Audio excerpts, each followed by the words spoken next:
Mesdames et messieurs, bonjour.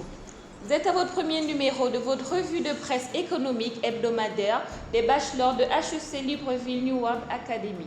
Pour pallier un manque de liquidité, le Zimbabwe, qui a abandonné sa devise nationale en 2009, va imprimer des billets indexés sur le cours du dollar américain. Une décision susceptible de faire replonger dans l'hyperinflation ce pays toujours embourbé dans une grave crise économique.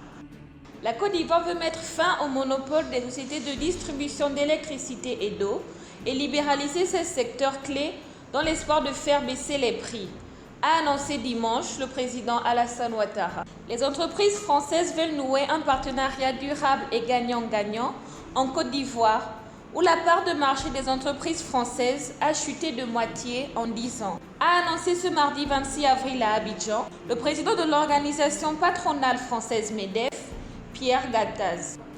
Hôpitaux surchargés, mortalité infantile record, manque criant de matériel, épidémie de fièvre jaune qui frappe l'Angola met en lumière l'état déplorable des services publics de santé, aggravé par la chute du cours du pétrole qui touche le deuxième producteur africain d'or noir.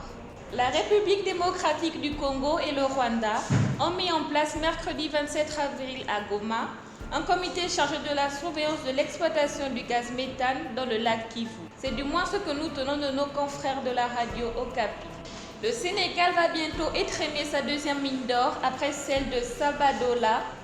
Les premiers travaux de construction vont démarrer en juin prochain à Kédougou, dans le sud-est du pays.